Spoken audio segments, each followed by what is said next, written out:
Hi, this is Michael Buffer, and welcome to the BoxHard Podcast. Hello, everyone. This is Mikey Garcia. It's the monster from the swamps, Regis Rougarou Prograis. Hey, what's up? This is King Carlos Molina, former IBF world champ. This is Michael, the Bounty Hunter, 2012 Olympian and your people's champ. This is Charlie Edwards, flyweight champion of the world. This is Fast Eddie Chambers, and you're listening to the BoxHard Podcast with my main man, Ekow Essuman. Hello everybody and welcome to episode 380 of the BoxHard Podcast. I'm your host Ekow Essuman. I'm joined as ever by former heavyweight world title challenger Mr. Fast Eddie Chambers. Eddie, how you doing this week, my man? I'm doing good, my man. How about you? Always good when speaking with you, Eddie. Always good when speaking with you. We're going to dive straight into the review part of the show. I think there's just two cards to review. Let's start with this one here. It was the big one. It was the main one of the weekend. We're going to start with the undercard. Where shall we start on the undercard, though? I think we're going to start with this one here. Frazer Clarke, now 5-0. He was able to beat Kevin Espindola, who's now 7-7. Frazer Clarke becomes the first man to actually stop Espindola, who retired on his stall at the end of 4 rounds. He didn't come out for round 5 of a scheduled 6-rounder there. Yeah, I mean, Espindola, really tough guy, generally.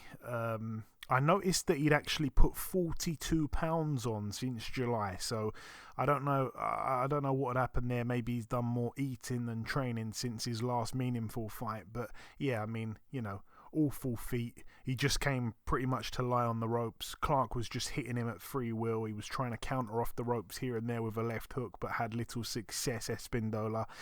And he hurt his hand in the second round, and to be honest, he did well to actually complete 4 rounds, and yeah, he decided to quit on his stall after the 4th.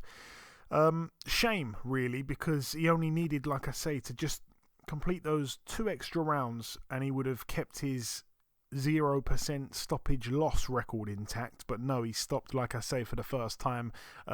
You know, it wasn't really a win to remember for Frazer Clarke. Obviously, he's been moaning about his competition. They haven't been good enough, and I think he wanted to step up, and this was not it, to be honest. He just lied, like I say, on the ropes like a punching bag.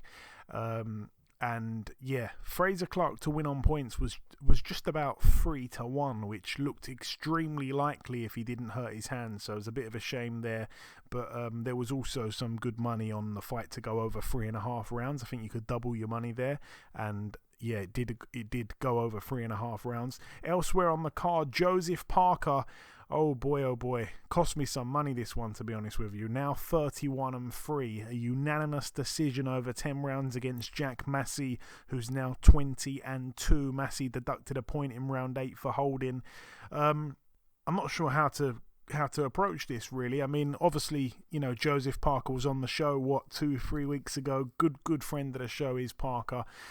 But it was a terrible performance, you know. It's a world level heavyweight in with a British level cruiserweight, and even though Parker won every round, Massey for me was more impressive just for the fact that he was able to go 10 rounds with a former heavyweight world champion. I'm hoping that Massey does get a big fight after this, because I think he is a more than capable fighter, starved really of any good opportunities, hence why we saw him up here at heavyweight. And I'd actually heard a rumour that he was doing scaffolding, you know, in the build up to this fight, trying to make money. So I just cannot believe that he actually went the distance with Parker. But yeah, he's got a lot of ability, I think, Jack Massey, but obviously he's had quite a lot of bad luck. And like I say, Parker wasn't impressive at all. He decided to only really let his hands go in round 10. His feet were so slow, Joseph Parker. He wasn't cutting off the ring. He was actually being backed up a lot in the fight as well, which is crazy. But yeah, Massey can hold his head high. Parker, not looking forward to seeing him anytime soon after that display. And like I say, I'm a huge Parker fan. I really like Parker. I love Parker, to be honest with you, but it was a terrible look for him. And yeah, you've got to just, you know, think, what would the other top heavyweights in the division what would they have done to, or what would they have and should they have done to Massey? No disrespect to Massey, of course, but he had no right going the distance and actually boxing fairly decent in spells against Joseph Parker. Like I say, I think he lost probably every round, but he did have moments in there, and that was just awful for Parker there. And I was super sure Parker would knock him out. I could not see any other outcome, but I was wrong there, and it cost me. Elsewhere on the card, let's go to another undercard fight. Ekow Essuman now 19-0, a majority decision over 12 rounds against Chris Kongo, now 14-2. It was for the Commonwealth, the IBF European, the WBC International, and the British welterweight titles. Essuman, like I say, with the win. Really good fight. I mean, Kongo came out and boxed really well in the first few rounds. Essuman's pressure, though, was so relentless. He fought his way back into the fight. I think he hurt Kongo during one of the mid-rounds. That was the first time he'd hurt him, and he certainly badly hurt him in the final round. Essuman made it a really entertaining fight, and I think both men will learn from it. It was a really close fight. It probably could have gone either way, but like I say, Essuman did get the win. I expected him to slightly. I think we had, Michael McKinson on last week's show. He thought that Essuman could perhaps win by stoppage late on. It came close, I guess, maybe. But credit to Kongo as well, I do want to say, for going 12 rounds, I believe, for the first time there. But good fight, like I say, really close. Could have gone either way. Elsewhere on that card, Richard Riakporhe now 16-0, a TKO for him in round 4 against Krzysztof Glowacki, former WBO Cruiserweight World Champion, now 32-4. Certainly at the very end of his career. I said it was a fight I didn't really want to touch in terms of betting and stuff, because I felt that the fight, could go many ways. I mean, obviously I said Riakporhe was stepping up to a level he'd never been near, to be honest with you. And Glowacki, despite one time being one of the best fighters in the world at his weight, being a former world champion, going the distance with Usyk, he's not the same fighter. And just on fight day, I received some information that actually the camp for Glowacki couldn't have gone any worse, and he was pretty much just turning up, just for the payday. So I heard that last minute kind of thing, and I expected from that point onwards, it was a really credible source as well, from that point onwards, that we'd probably see a stoppage for Riakporhe, probably quite early, and that is what happened. Managed to get him out, like I say, in round 4. Glowacki did have a good go in round 1 and 2 and that, but Riakporhe, too young, too fresh, too strong, huge as well, looked massive against Glowacki, and obviously punches incredibly hard. I think that's now, slightly more proof that he is a big puncher. I think that's the quickest he's ever been knocked out as well, Glowacki. So like I say, echoes what I was saying. He is very much at the end. I guess that's probably a decision for him to make, but he could walk away. I think that's enough, really. We don't need to see him again. But then again, because he is a former world champion, he will probably still get a couple of paydays if he chooses to carry on. But I think he should probably think about hanging them up at least. Elsewhere on the card, what have we done now? We've done Parker, Clark, Ekow Essuman and Riakporhe. That leaves nothing else but the main event. Chris Eubank Jr. now 32-3. A TKO loss in round 4 against Liam Smith. No one really saw this coming. 32-4 with a draw. 33-3 with a draw, I should say, Liam Smith. When I say no one saw it coming, I mean some people backed Liam Smith to win on points, but no one expected an early knockout for Liam Smith, and if there was going to be an early knockout, I think 99% of people would have said it would have been Chris Eubank Jr. to get it. Down twice, Eubank, in the 4th round prior to the referee finally stopping it, but no, it was a humongous shock. It really was. Like I say, there was a few shocks on the card. Parker going the distance. Fraser Clark, not going the distance when I expected him to. Not as big an upset, but this here was, probably the topper of all of them.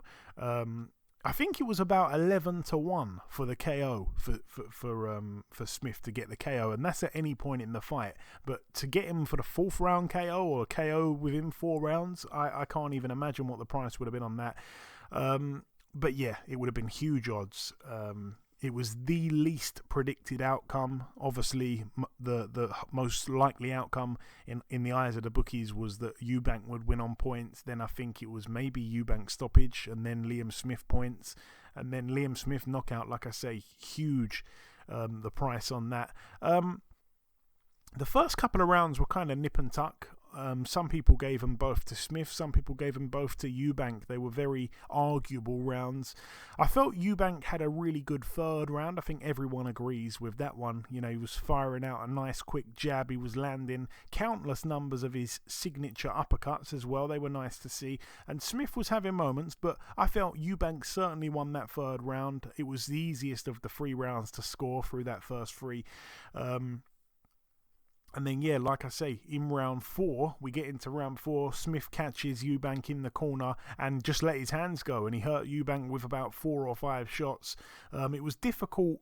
I haven't seen many replays. It was difficult to know which one did the real damage, but obviously down Eubank went, like I say, got straight back up immediately, showing off that inexperience. He didn't take a count on the floor, got straight back up straight away. No surprise at all. Tried to blame the floor, I think, for being slippery. He was falling forward. The referee probably should have called it off right then and there. His legs were all over the place. Wasn't fooling anyone saying that he'd slipped. Certainly not Liam Smith either. He knows that he was certainly hurt. And yeah, the referee let him continue, and literally the first punch I think was a huge right hand by Smith. Smith goes in for the kill at that point. Eubank goes down again. Again gets up very unsteadily, and that time the referee does finally wave it off. But yeah, like I say, huge shock. The Eubank chin didn't hold up, and the Smith power was, I think, underestimated. Just like that, the Eubank name, of course, takes a significant hit. You look back at him, in the build-up saying he only needed to be 60% to win, or it might have even been 50% to win. He was wearing the KFC jacket. He was sprinkling salt on a piece of steak like some version of Salt Bay in Brighton.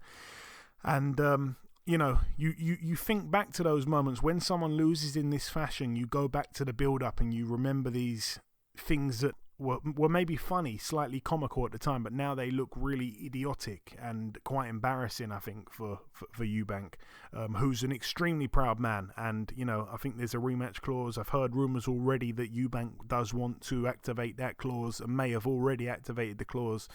But yeah, I've got to say it again, Eddie, it's a controversial statement, but for me, Chris Eubank Jr. has lost every big fight of his career aside from when he beat James DeGale, who was finished at that point.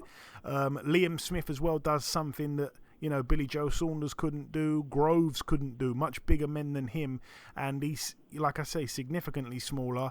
And doesn't get the credit that those other fighters that I just mentioned there get as well. Doesn't get the credit of a George Groves or a Billy Joe Saunders. And yeah, I just wanted to add, he may have grey hairs, but this man, as I said on last week's show, I think is in his prime. I highlighted the excellent form he's been in of recent times, and this is further proof that I think that is the case. I think he deserves another world title shot off the back of that. It was an amazing win for Smith. I'm sure you saw the fight. What did you make of it? Yeah, 100%. I think I might have underestimated him myself a little bit, and I never really do that. And it's not so much that I underestimated his ability. I just maybe overestimated what Eubank was bringing. But then again, when I was watching it, I thought Eubank was doing all right. I think the style that they've been working on and him being, boxing and using the jab, especially that third round, like you mentioned, Joe, he looked actually pretty sharp. He was doing some good things.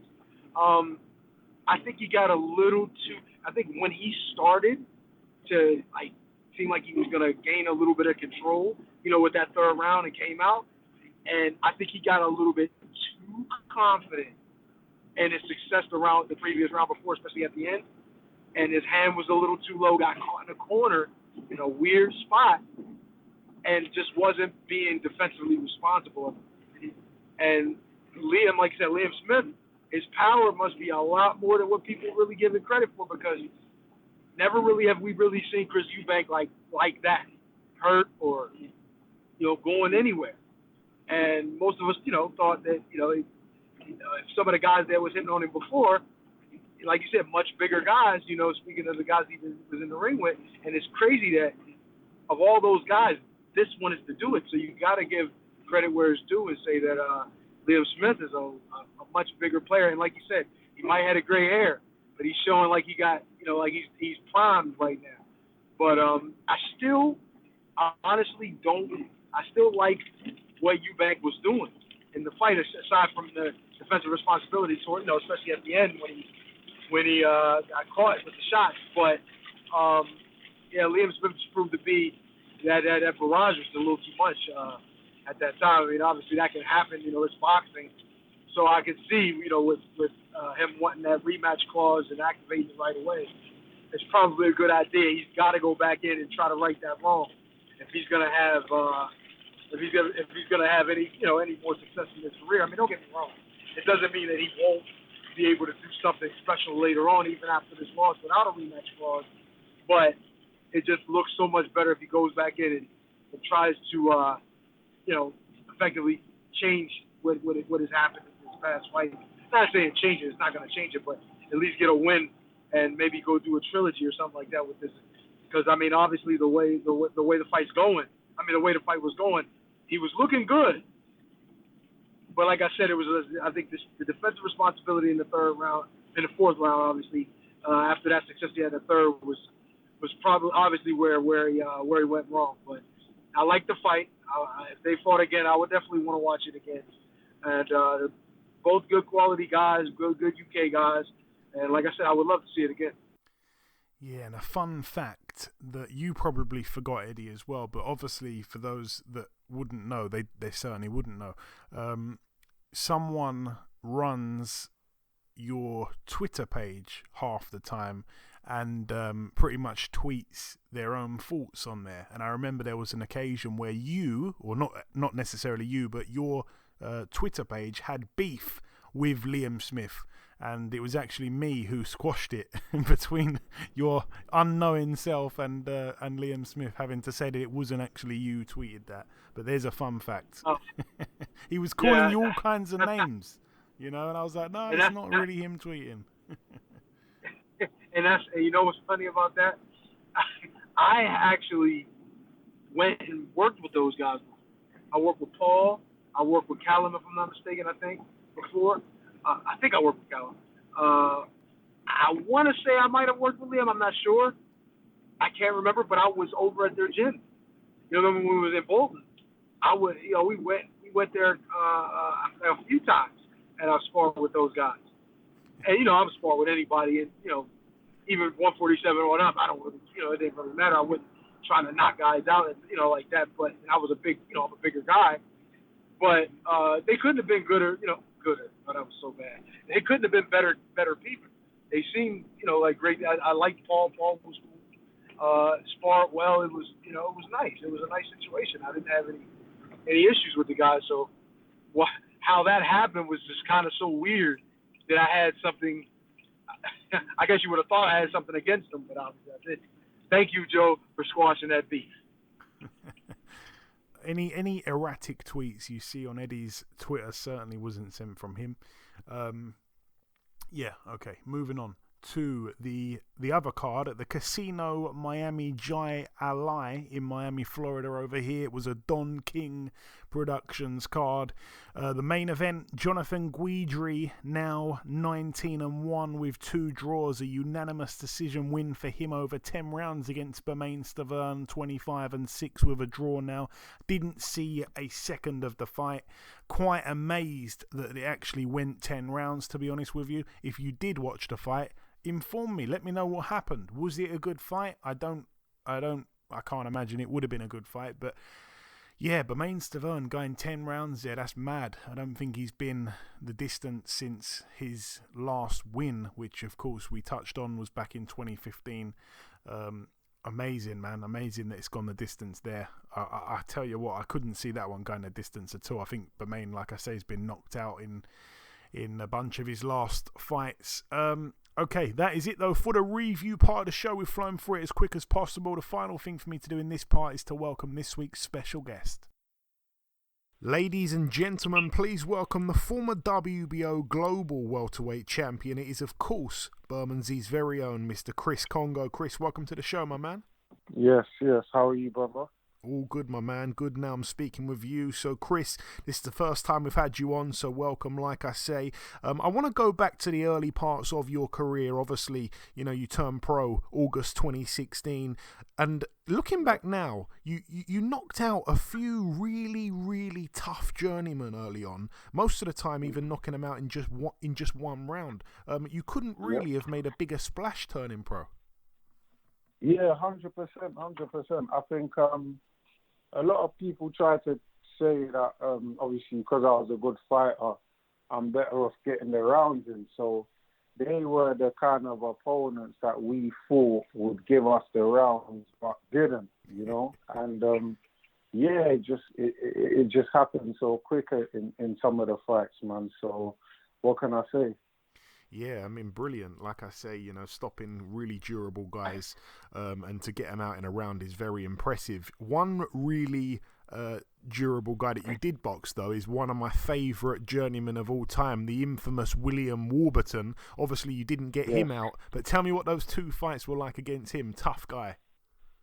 They were good, man. Good experiences. I think the first one, the first time he come, he actually just sort of played the game. It was a 4-rounder and stuff.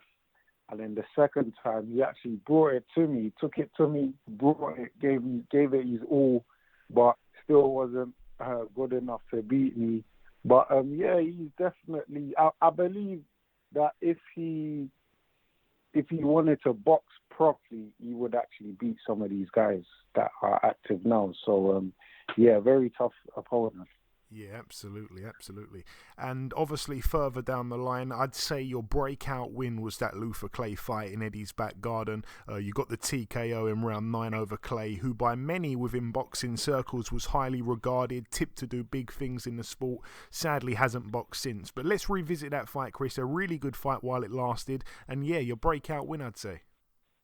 Yeah, definitely. I think that fight, like I said, mentally I wasn't quite there. I was there, but I wasn't quite there. Everything was new to me. He was the first active opponent I had fought.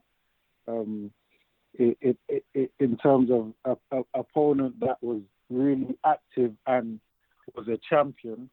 So it was quite weird. But as the rounds went on, I started getting back to myself a bit, and then in round 9, I ended up knocking him out.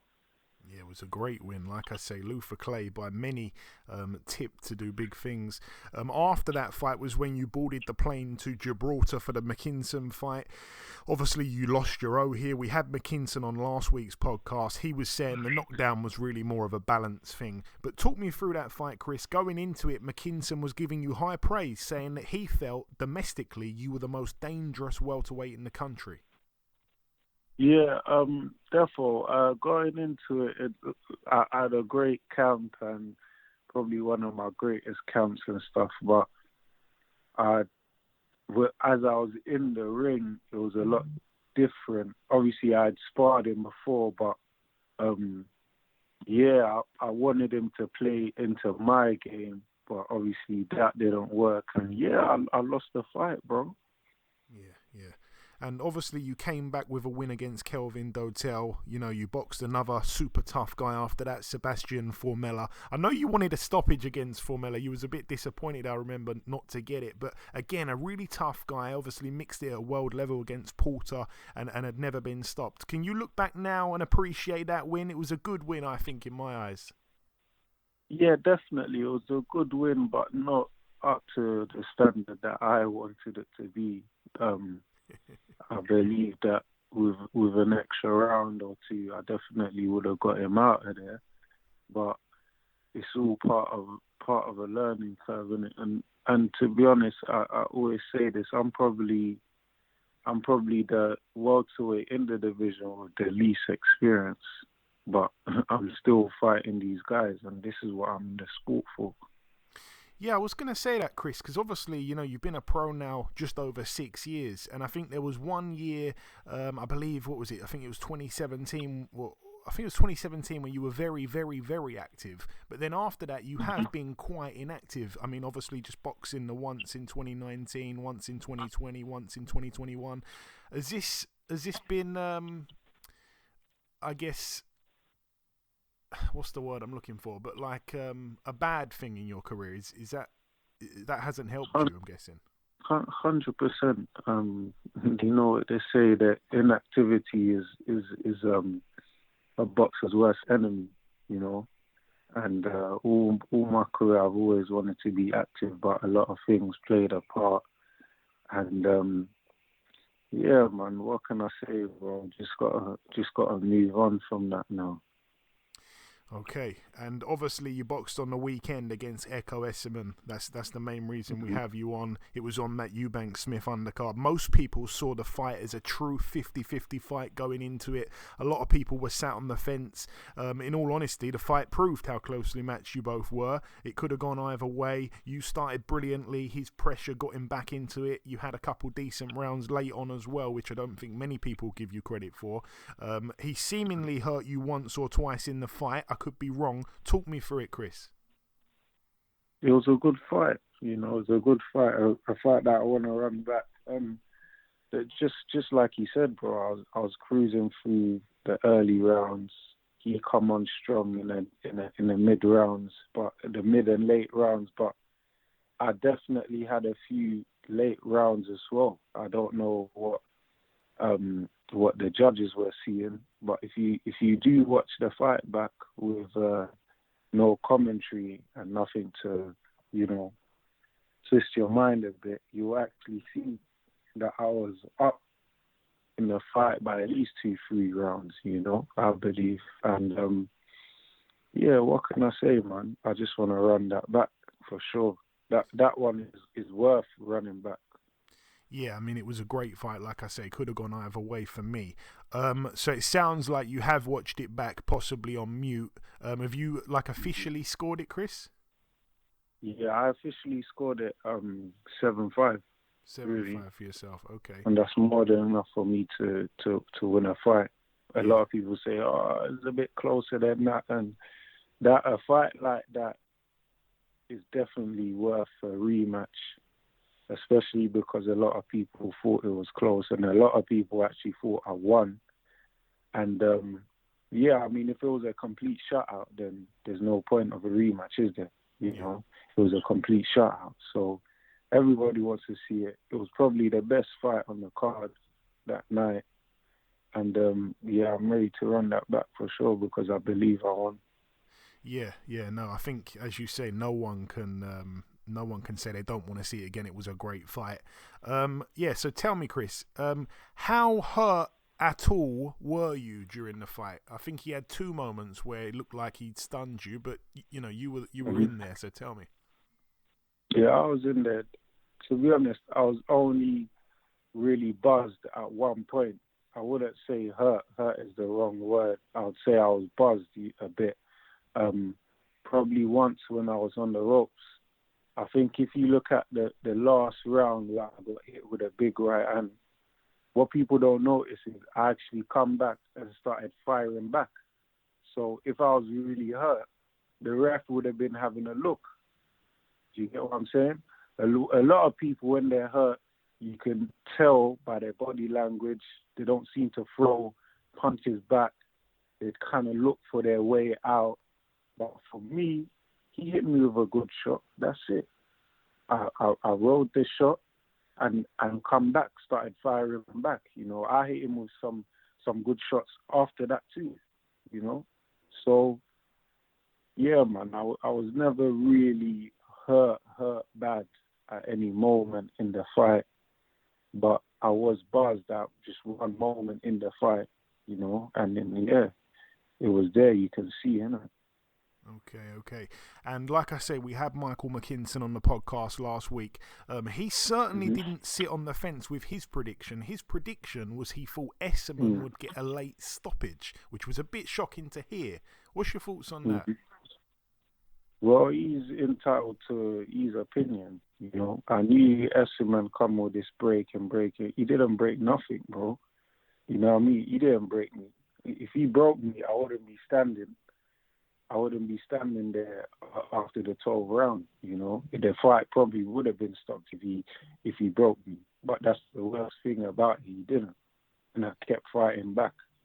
So with McKinson's opinion, that's his opinion, isn't it? You know what I mean? Who cares about that?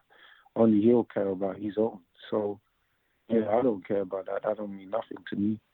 Yeah, and I think obviously if he would have broke you, you wouldn't be sat here asking for the rematch.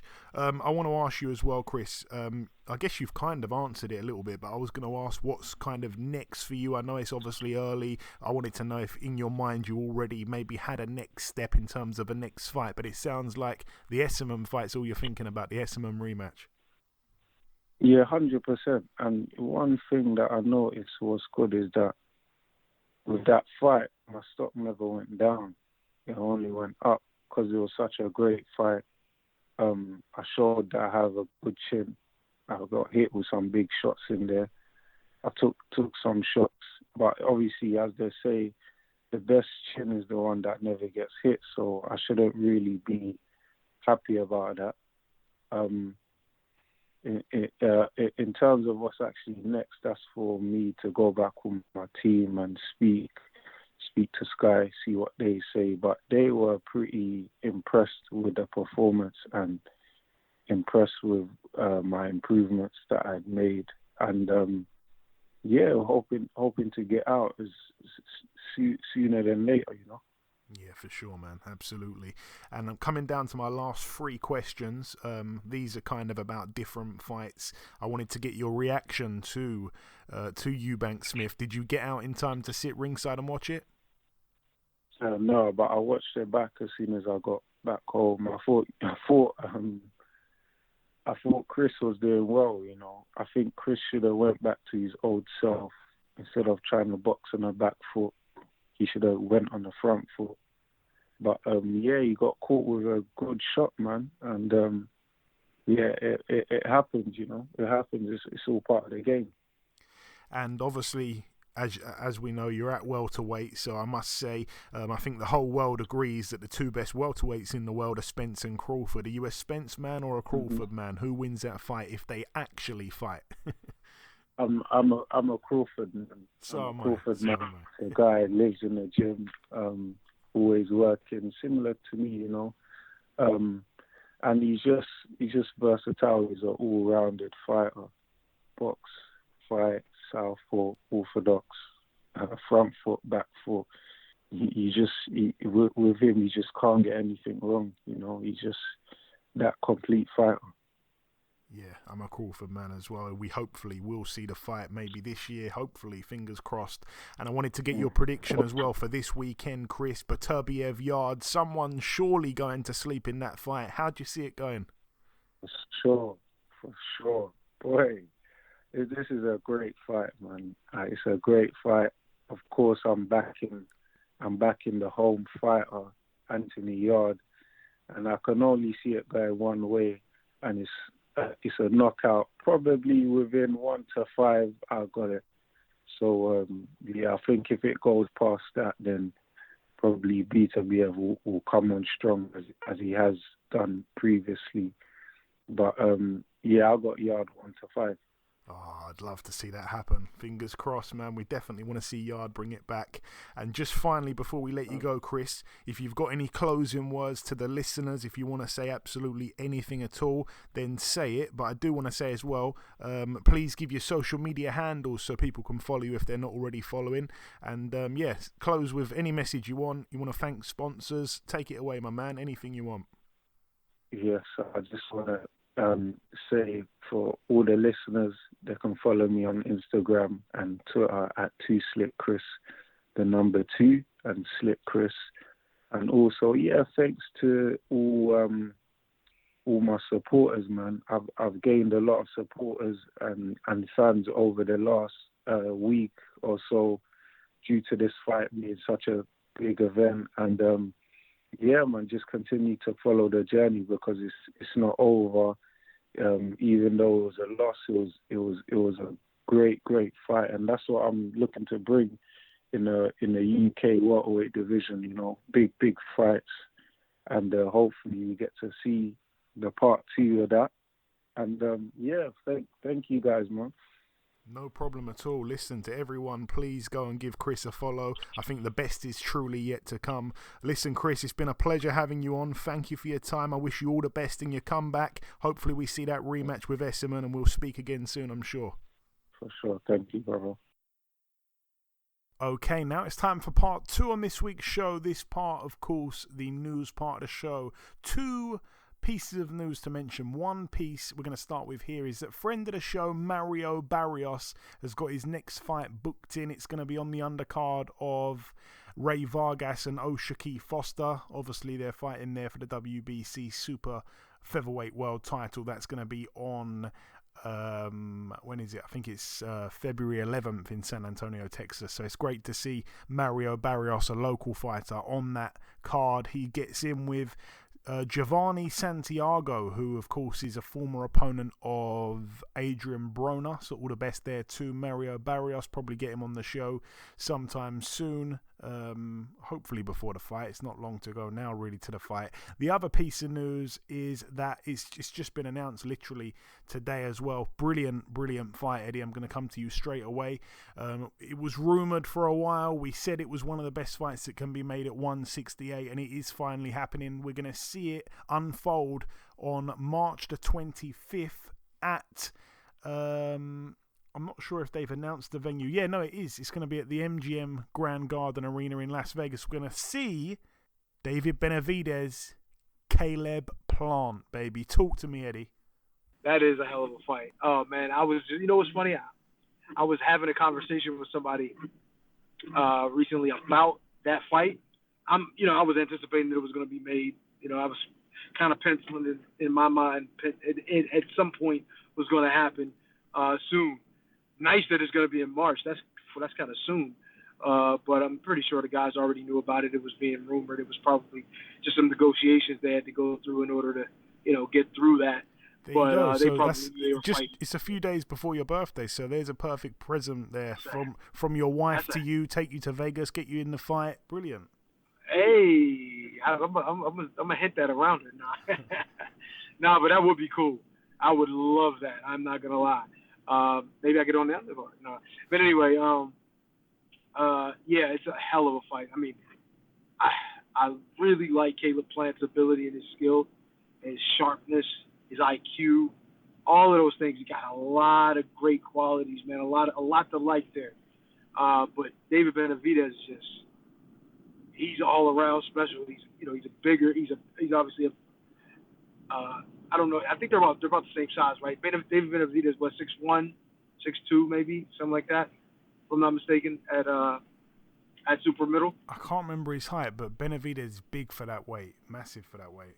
Yeah, and that's what I figure. He's big. He's aggressive, punches in combination, good speed, just tough.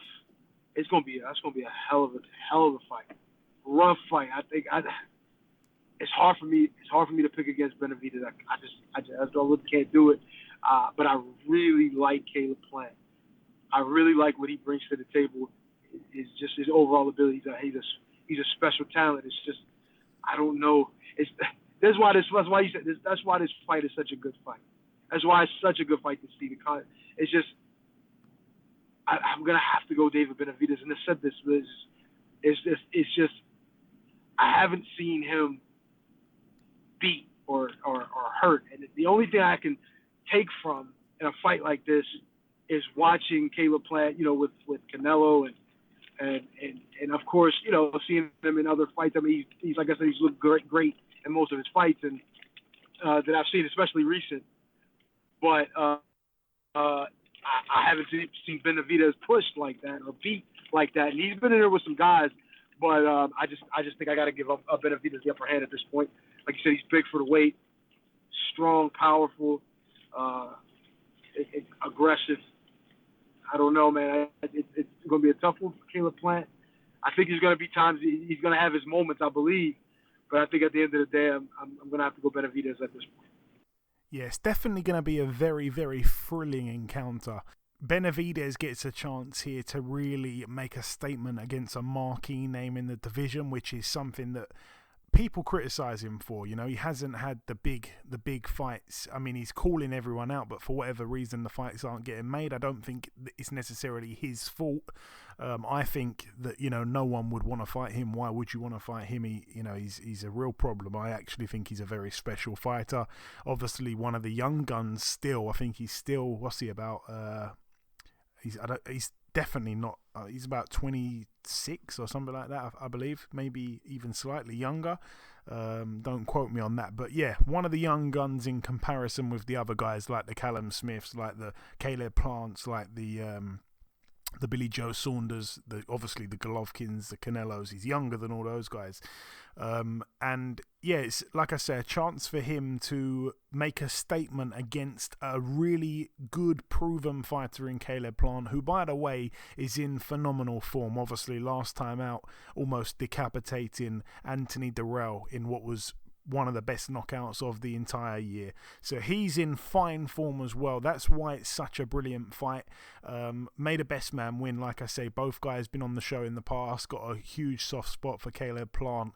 Benavidez I probably get on with better than I do Plant, to be honest with you. But yeah, it'd be good to get one of them, or if not both of them, on the show before their fight comes up. But it's a great fight there for March 25th. It really is a fantastic fight to be made early on in the year between truly two of the best fighters at 168. That's the only thing that people say about Benavidez. Those Benavidez haters, they say his resume is so thin. He hasn't boxed the right fights. He hasn't, boxed the big names. This is a step in the right direction. If he can get a good statement win against Caleb Plant, that is gonna send shockwaves through the division, and it's gonna shut a lot of people up, actually, if he wins in good fashion. I cannot wait for the fight. It's gonna be epic. Moving on now to the preview part of the show. We're gonna start here with this one. It takes place tomorrow at the Quiet Cannon Country Club, which I think you have to say quietly. It goes down in California. It's gonna be on a TV channel, I think, called USA UFC Fight Pass, whatever that is. But anyway, one fight to mention. It's top of the bill for the WBC Continental America's Super Welterweight title. Over 10 rounds. We've got Sergei Bohachuk, the Ukrainian fighter based in LA these days, 21-1. Never been the distance. He's got 21 KO wins and 1 KO loss. So always in exciting fights. I remember when he lost his O when he stepped up against, it's tested me now, against Bryan Adams, the singer, Brandon Adams. So he lost his O to him, got knocked out by him. Come back with a couple decent wins since then, by the way, but gets in with Nathaniel Gallimore, who is 22-6 with a draw. And Gallimore can punch as well, and Gallimore is quite tough. He's pretty much been in with all the big names, really, at 154. Julian J. Rock Williams, Patrick Teixeira, Erickson Lubin, Sebastian Fundora. Only been stopped once, despite getting in with all of those guys. Been in there with Jason Rosario as well, knocked him out. So he's been in with all the top guys, really, but he's just kind of like, I guess, a bit of a gatekeeper. He's not really good enough to be a world champion, but he's mixed it with everyone, only been stopped by just one of them. So I think it's a really, really interesting fight, because if you can't get past this guy, then you're in a lot of trouble, and I think we're going to know for real that Bohachuk's ceiling isn't as high as what we maybe once thought it was when he was about 18-0 with 18 KOs, and no one could get past about 6 rounds with him. He was just blowing everyone out. He was so exciting. I think he was with Tom Loeffler. He may still be with him, and there was a lot of hype there. I think he was learning to speak English, or at least tweet in English and stuff, and he was interacting with his fans. It was all going really well till he got knocked out. But this is a fight here that I think is going to tell us a hell of a lot about the guy, because if he can knock out Gallimore, it's a statement. If he can beat Gallimore on points, I think it's a mini statement, because you don't beat this guy unless you're a top guy. But if Gallimore causes an upset, which wouldn't be a shock, to be totally honest, then Yeah, he's back to square one because he's been rebuilding since that loss there to Brandon Adams. So it's going to be interesting. I actually wonder what the price is on Gallimore to get the stoppage because, like I say, he can actually punch as well. Really interesting fight, I think. I think Tom Loeffler is still involved with Bohachuk, if I'm not mistaken. But anyway, all the best there to those guys. Tom Loeffler, friend of the show. Moving out now to the Castleton Banquet and Convention Centre in New Hampshire, USA over here. Otto Wallin, 24-1, lives in the US these days. He's in a keep busy fight, but I'm going to mention it anyway. He gets in with a guy called Helaman Olguin, who is 9-4 with a draw. That's over 8 rounds there. I feel for Otto Wallin.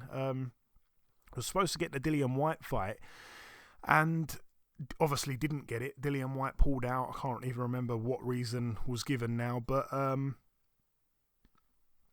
it's just kind of like had such a stop-start career since the Fury loss, and we know that obviously he cut Fury in that fight, and you know we've seen fights stopped on much less bad cuts than that, and I thought he could push on from after that and get a big fight, but he hasn't, and that was years ago now, man, when Wallin fought Fury, and obviously Wallin's just getting older, still hasn't racked up another loss since then. That's his only loss. He did pick up a couple decent wins, didn't he? In the US, I think he beat Dominic Brazil, if my memory serves me right. But I think there's more he can give to the heavyweight division. I think actually he gives a hell of a lot of guys problems at the very top, and unfortunately for whatever reason the fights just haven't been happening. So all the best to him, and I hope he can get a big fight real soon. And now the final card to mention, it goes down at the Wembley Arena. Oh, I thought it was the O2 Arena. My apologies, it's the Wembley Arena. Wow, okay. Right, that's thrown me off a little bit, but it's going to be live on BT Sport here in the UK. Let's start with the undercard. We've got an 18-year-old heavyweight who's turning pro, who everyone's saying, over here at least, that this guy is going to attempt to try to win a world title quicker than Mike Tyson and break that record. He's 18 years of age. Moses Itauma in a 4-rounder here on his pro debut against 2-1 Marcel Bode. The story behind Moses Itauma is that he's pretty much sparred every top heavyweight in the UK, and I'm not entirely sure if he's sparred Fury, but I know he's sparred, I believe, like Joshua, Joyce, Dubois, all those guys, and I think he's been sparring them since he was about 15. Like, he'd come to the gym in his school clothes, take them off, quickly put some boxing shoes on, and literally get the better of most of the top guys in the country. So there's huge promise with this guy here, and it's a debut not to miss. I wonder if he's going to end up with a TV slot, because apparently he's going right to the top, and I'm going to be honest, I didn't know anything about the guy 3 months ago, but his brother's also on the card, Carol Itauma as well, an undefeated fighter who's a light heavyweight. He boxes here for the WBC International Light Heavyweight title, which is currently vacant. He's in a 10-rounder here against Ezekiel Moderna, who's 28-10. Itauma, like I say, 9-0 undefeated. What else should we go to on this undercard? It's not a tremendous undercard, to be totally honest with you, but obviously we don't care too much. It's all about the main event. I will go on to this other fight here. I just was taking a quick look at Moderna's record because his name does ring a bell. I think... okay, it rings a massive bell. Yeah, he's been in there with Edwin Rodriguez, been in there with Artur Beterbiev, been in there with Thomas Oosthuizen, been in there with a couple of other guys as well. Fedor Chudanov, Jose Uzcategui. So yeah, been around the block, but it's a good step up really for Carol Itauma, who hasn't really boxed anyone of note just yet anyway. So I'm a fan of that fight. I think that's decent there for Carol Itauma. But moving up the card once again, we're going to see Artem Dalakian. He is 21-0. He's defending his WBA flyweight world title. He's been massively inactive, I think, in recent years, if I'm not mistaken. I remember him being a champion years ago, and I don't think he's undefeated, so he didn't lose his belt or anything, but he's been champion, if I'm not mistaken, since about 20, I was going to say 2017 or something like that. I think maybe 2018. But yeah, been massively inactive. But anyway, he gets in the ring here, 21-0. He gets in with the undefeated 12-0 David Jimenez. Again, that's for the WBA flyweight world title. But all eyes now to the main event. Artur Beterbiev, 18-0, defending his IBF, WBC, and WBO light heavyweight world titles against the UK's very own, the beast from the east, Mr. Anthony Yarde, 23-2. It's a great fight. It's a great fight. I was discussing this fight earlier on this week. There's a lot of talking points, and I don't want to go in too deep on it because, I want to just get through the show at this point. But without babbling on for too long, Anthony Yarde, some people would say has a puncher's chance, but in my eyes, I think he's got more than a puncher's chance, because I don't think Anthony Yarde is just this one punch banger that has nothing else apart from power. I think he's a good boxer. I think he is, his defense is a lot better than he gets credit for. I think his chin is a lot better than it gets credit for. There was talk at one point in the UK, a lot of people really stupidly believed it, and still to this day actually believe it. Anthony Yarde's team come out and said he doesn't spar. And everyone said, wow, he doesn't spar. That's crazy, he doesn't spar. And I swear, to this day, people still believe that because the team come out and said it sarcastically. But for some reason, most people didn't get it. And most people still, to this day, think he doesn't spar. Well, sorry to blast those rumours out the park. I've been in person and seen him spar. So there you go. He does spar. And there were rumours that the people that he spars are all really light punchers, which is also an absolute load of rubbish. And the reason why they were all light punches is because he doesn't have a good chin. And when he fights Kovalev, he's going to get knocked out in a round. We saw in that fight that he's got an excellent chin. In the end, of course, he was stopped, but I think it was pretty much off of exhaustion. And at that point in Kovalev's career, by the way, I know it was the fight before he got knocked out by Canelo, but at that point, even though he was up there in age, not many people were going 11 rounds with Sergei Kovalev, by the way. Certainly, from a guy who had the little experience that Anthony Yarde had at that point. I think Anthony Yarde only had, 11 amateur fights, gets in with Kovalev in what was his, 16th pro fight. I feel like I'm going in too much detail here, but anyways, he's better than he was against Kovalev, I think. Obviously lost the one fight to Lyndon Arthur on points, very close fight over 12 rounds, come back, ran Arthur over, let's be honest. I like Arthur, but he got steamrolled in that second fight, and now he finds himself in against Beterbiev, who at this point is 38 years of age, just turned recently. He has, I think, shown some signs of slowing down. I've been watching all of his fights, all of his recent fights, and I don't think he's that same fighter he once was. And obviously Father Time is undefeated, still has that 100% knockout streak going, which is just amazing, to be honest with you. But I look back at his last fights, and I'm gonna, like I say, really try and be brief with this, but Joe Smith Jr. in the last fight he had, Joe Smith just went at him head on, which I really respect. He didn't try and box like we've seen a lot of other guys do. He just ran at him to try and, fight him straight away. It worked out horrendously. He was knocked out in 2 rounds, Joe Smith, poor Joe Smith. But it was fun. And because, like I say, he pretty much played into Beterbiev's hands, unfortunately. It could have gone well for him, but I think he thought, right, I'm going to take a beat in here over 12 rounds and then end up maybe getting stopped late on after a hell of a lot of beat down rounds, or I can just go and give it my all and win or lose, just go for it pretty much. And that was what I think Joe Smith thought his best chances were, and it didn't work out for him. But like I say, he ended up not taking loads of punishment. The fight before that was the fight with Marcus Brown, in which obviously he did end up getting Marcus Brown out of there late on, and he had that horrendous cut he suffered, by the way. But he didn't impress me massively in that fight up until he got Brown out of there with the blood that was gushing out of his face literally every 5 seconds. It was quite impressive in the end, but I was pretty much impressed by him getting the knockout while he was covered in blood, rather than his actual rounds.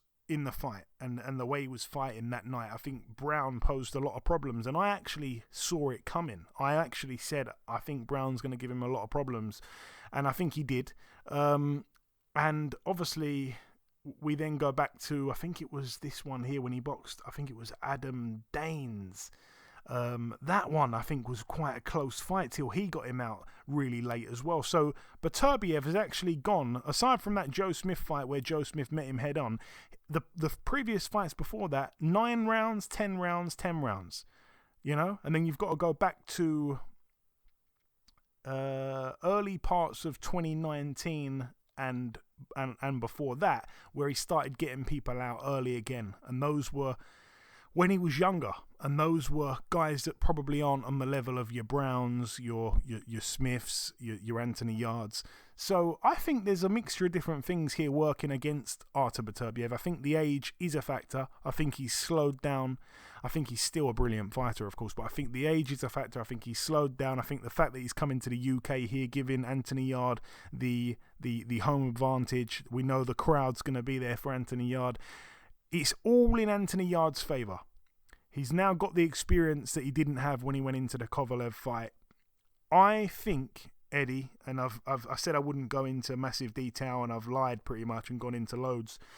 Some of it was probably completely irrelevant, but what I'm trying to get at here is I think Anthony Yarde's got much more than a puncher's chance, but I don't think that the fight goes a distance, because both men, the power is very real, both men, and I cannot see it going the distance. I think we're going to probably get a shootout, and I'll be quite surprised if it even goes past 6 rounds, but while it lasts, we are not going to be able to blink. I think it's going to be a brilliant, brilliant fight, and someone is going to sleep. Yeah, Joe. I think you had to go into detail because there's so many little wrinkles about the fight that, you can go into and you can say, especially with Anthony Yarde. I think judging Anthony Yarde, most people judge Anthony Yarde based on that performance with Kovalev and how he may perform in this fight here. And I think recently, like you said, he's been in better form. Like the second fight he had with Lyndon Arthur, I've seen he actually looked good. He has, and I noticed this from before. He's not a non-skilled guy. He actually has boxing ability. He's not just a banger. He's not just a puncher. He doesn't just have a puncher's chance. I 100% agree with that. But in a fight like this, if he can't hurt Beterbiev, it's going to be difficult. It's going to be difficult because Beterbiev has a good amateur background. He has a good understanding of boxing.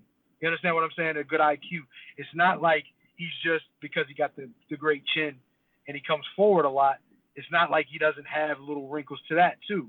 He knows how to land certain shots. He knows how to put you and cut the ring off. And even there's been times he hasn't done that well, but he has the ability to. And I think in a fight like this, as dangerous as Anthony Yarde is, and he's going to have to be on his A game. You know what I mean? It's just not. He's not going to just be able to walk in there and just run through him. I don't think that's going to happen. I think it's going to be a shootout. I think it's going to look a lot better than people think. I don't think it's not going to be no wild affair. It's not going to be no just blood and guts. I think there's going to be a good amount of skill involved. It's just two guys, two alphas, two bulls coming together and locking horns. I just think that it depends on the guy on the night. Who's the better boxer. You know what I mean? I think who's the better boxer, who has the better IQ. I think that will be the difference because they're going to come together, but the one that's going to win that firefight is going to be the one that can land the punches they need to land in the right spots. And I think I'm going to obviously lean a little more toward Beterbiev, but can't sleep on Anthony Yarde. Kid can punch, kid can box. He showed the ability to come in and adjust with the fight with Lyndon Arthur, the second one. Even though it took another whole fight, he still went in there with the right attitude and the right game plan and executed. So I'm really, really, really looking forward to this fight. And I think a lot of people should be looking forward to this fight. It's the kind of fight that they're not going to be going to have to look for each other, for one. So you're not going to see a whole lot of unnecessary movement for the most part. I mean, we never know on the night. You know, it could be somebody's game plan that, you know, may change. But I think, especially for Anthony Yarde, he has to go in and put something on Beterbiev to get respect, so that he could, if he needed to box or needed to do whatever, so that he can get the space to do that. You know what I mean? If he wants space at all. So it's a great upcoming fight. I can't wait to see it. I really will be disappointed if I wasn't able to be in the house to watch that, because I'm really, really looking forward to that. Yeah, I think it's going to be fireworks. It's going to be an absolute cracker. And yeah, I of course have to lean towards Beterbiev. How can you not? You know, Beterbiev hasn't really shown much weaknesses. Even though I say he's slowing down, he's taking longer to get guys out of there. He's struggling with guys that he perhaps would have blasted out a couple years before. You know, it's not like I'm saying he's finished. He's not. He hasn't really proven that he's so old that he's not capable of still knocking out everyone. It's like, because he's knocked out everyone, what I'm saying almost holds very little weight. It's like if we compare it to Golovkin, there was a stage where Golovkin was knocking everyone out. Then he stopped and he started going the distance with guys. Then he started, you know, his punch output was dropping in fights. Then he started losing. Then he started having some close fights. And basically you can say, okay, it's official. He is over the hill, man. He's on the way down. Beterbiev hasn't quite shown that many slips yet, but I'm just saying from from what I can see, I feel like he's slipped a tiny bit. I don't know if it's enough where he's not going to win the fight. I still think that he's the favourite, and rightly so. And if I had to put my money on someone, I'd go with him. But I'm just saying, all the chips are stacked in Anthony Yarde's favour, with the home advantage, with the age, with the fact that, in my opinion, just my opinion, he slipped the smallest little bit. I just don't know if it's a big enough slip for Anthony Yarde to be able to capitalise in that way and to win the fight. Agreed.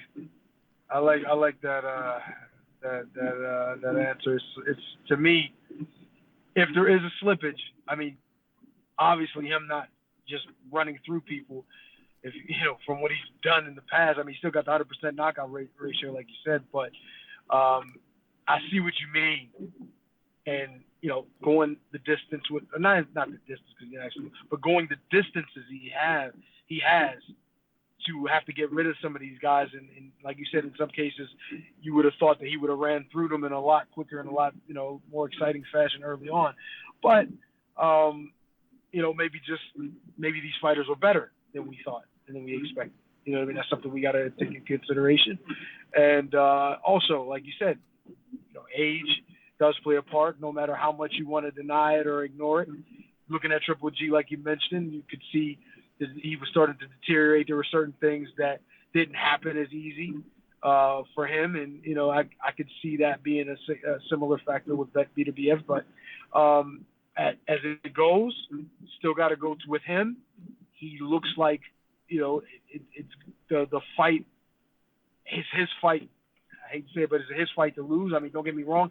Anthony Yarde is not somebody you're going to look past, or, you know, it's not. This is a fight that is an underrated fight that people should have been looking forward to and clamoring for a while. This is a fight that I was like, wow, I don't even think about it, I don't think. And then when it was made, I mean, we probably talked about it briefly, but then when it was made, it's like, yo, this is an excellent fight to put together. So, you know, you can't just look past Anthony Yarde, but if you're forced to pick a winner, smart money would have to be with Beterbiev. Good fight. It's a great fight. Anthony Yarde's a good young guy, and he has a future. Has a lot of things in his favor, but still got to get in the ring. And I think with that being the biggest part of it, you can have your home field advantage all day long, and none of them can fight for you. So you got to go with the top guy at this time, and I'm going to go with Beterbiev, but it's going to be one hell of a fight, and I wouldn't be super duper surprised to see Anthony Yarde do something spectacular or special that night. We'll see. Not long to wait now, but like I say, I'm 100% sure that this does not go the distance. I cannot say it enough times. Do not blink. It's going to be exciting while it lasts. Anthony Yarde, as we know, always comes to go for the knockout. There's no surprises.